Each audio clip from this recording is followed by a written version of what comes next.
Ya, masih membahas mengenai masa sih orang Kristen atau musisi gereja ya, musisi Kristen nggak boleh main, denger, atau nyanyi musik-musik yang non gereja ya, atau musik-musik dunia. Nah, kita masuk yang poin yang kedua. Nah, saya masih menjelaskan dalam prinsip kerangka doktrin Allah Tritunggal ya. Nah, saya nggak bosan-bosan untuk terus ingetin teman-teman mengenai prinsip Tritunggal ini supaya nyantol ya di otak teman-teman. Itu bahwa dalam Allah Tritunggal itu ada kesatuan dan juga ada kejamakan ya. Jadi apa yang satu, apa yang tiga. Satu esensi, satu Allah, dan tiga pribadi. Dan dua-duanya harus diterima. Gitu. Karena dua-duanya tidak bertentangan, dua-duanya harus diterima secara apa adanya. Gitu. Dia tidak bertentangan karena apa yang satu, apa yang tiga berbeda, tidak bertentangan. Nah, itu kesatuan dan juga kemajemukan Allah Tritunggal itu punya implikasi yang atau keterlibatan dalam hidup kita tuh yang indah sekali ya.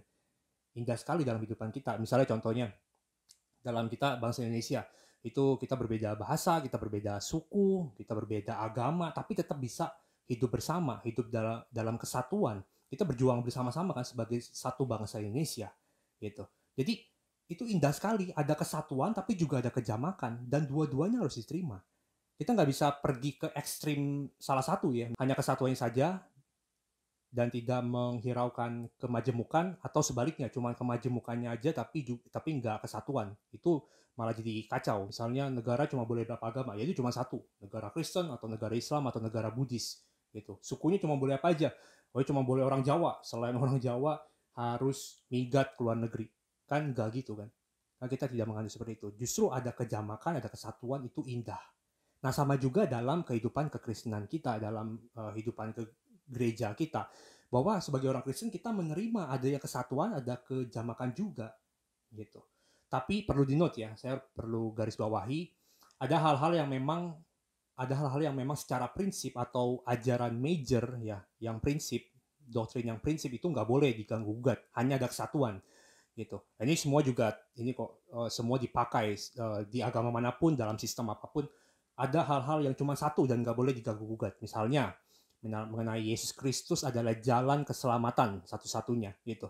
Itu nggak boleh ditawar, itu hanya satu, benar-benar cuma satu dan nggak boleh ditawar. Kita nggak bilang, oh karena kemajemukan berarti di luar Yesus Kristus agama-agama lain berarti ada keselamatan juga, nggak cuma Yesus Kristus, kan kita nggak menerima seperti itu. Nah, tapi banyak juga hal-hal di dalam gereja, dalam kekristenan kita yang tidak prinsip, yang minor gitu. Yang harus kita terima, ada kesatuan dan juga ada kejamakan. Karena kalau enggak, jadi nggak indah hidup kekristenan kita. Contoh misalnya lagi, oh ya orang Kristen, jadi cuma boleh makan apa? Ya makannya hanya satu ya, roti perjamuan kudus. Oh jadi nasi nggak boleh, kentang nggak boleh, cuma roti perjamuan kudus. Kalau minum, minum apa? Ya cuma boleh minum anggur perjamuan kudus itu. Jadi Coca-Cola, Sprite, yang lain nggak boleh, cuma minum anggur perjamuan kudus. Jadi nonton TV boleh nggak? Boleh nonton TV, tapi cuman kalau ada acara ibadah. Oh jadi drakor, gitu ya, sinetron, acara-acara bioskop, di nonton bioskop dan sebagainya nggak boleh. Itu jadi cuma acara gereja aja yang boleh. Kan nggak indah seperti itu. Sama juga di dalam musik, sama juga di dalam lagu-lagu rohani. Memang betul ketika kita mengatakan lagu rohani, kita nih sebagai orang Kristen wajib menyembah memuji Tuhan dengan lagu-lagu gereja, dengan lagu-lagu rohani. Itu betul sekali. Kita nggak perlu menyangkal itu. Tetapi kan perkataan itu tidak berarti meniadakan orang lain nggak boleh dengar lagu-lagu non gereja kan?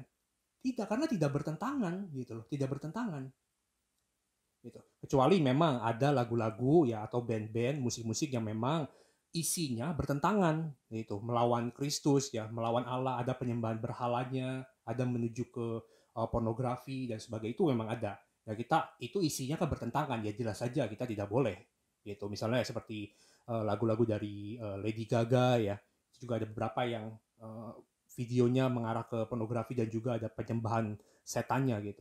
Dan juga dari band-band metal ya, kebanyakan dari band-band rock itu ada lagu-lagu yang memang ditujukan untuk menyembah setan dan juga melawan Tuhan gitu. Ya itu jelas karena bertentangan isinya. Tapi kan ada lagu-lagu non gereja yang tidak bertentangan, lagu love songs itu, lagu-lagu daerah, ya lagu-lagu almarhum Chrisye, lagu almarhum Glenn Fredly, Sandy Sindoro dan sebagainya, itu lagu-lagu love songs yang merupakan ekspresi atau respon manusia terhadap wahyu pemalas.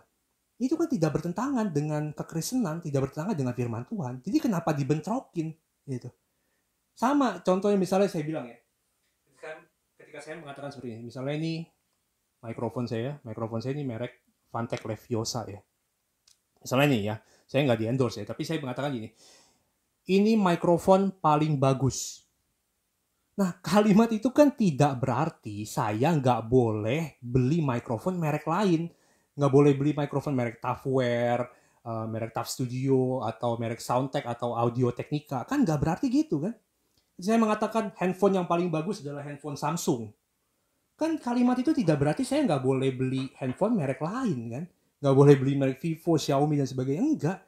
Kalimat itu hanya menunjukkan saya mengatakan bahwa pendapat saya ini ini handphone ini, barang ini adalah yang paling bagus. Tapi tidak berarti saya tidak boleh memakai atau membeli merek lain. Sama ketika kita mengatakan lagu rohani memang adalah lagu yang kita pakai untuk memuji, menyembah Tuhan, dan itu adalah hal yang baik. Itu adalah lagu-lagu yang baik. Iya, tapi tidak berarti meniadakan lagu-lagu yang non gereja. Seperti itu loh. Jadi logikanya itu jangan dibentrokin karena nggak bertentangan. Kita harus menerima kesatuan dan juga kejamakan. Bahwa di dunia ini memang ada lagu-lagu, musik-musik yang baik juga. Yang memang bukan untuk keperluan gereja, tetapi itu juga untuk membangun masyarakat, untuk berkebudayaan. Dan itu tidak bertentangan. Kita harus terima semua. Kita harus terima kemajemukan itu.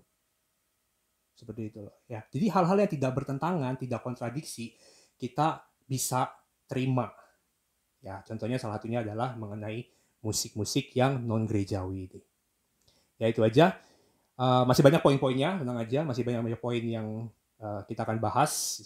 Jadi di video berikutnya saya akan bahas mengenai bahwa sebenarnya bukan musik itu sendiri permasalahannya, tapi permasalahannya adalah psychological realities kita.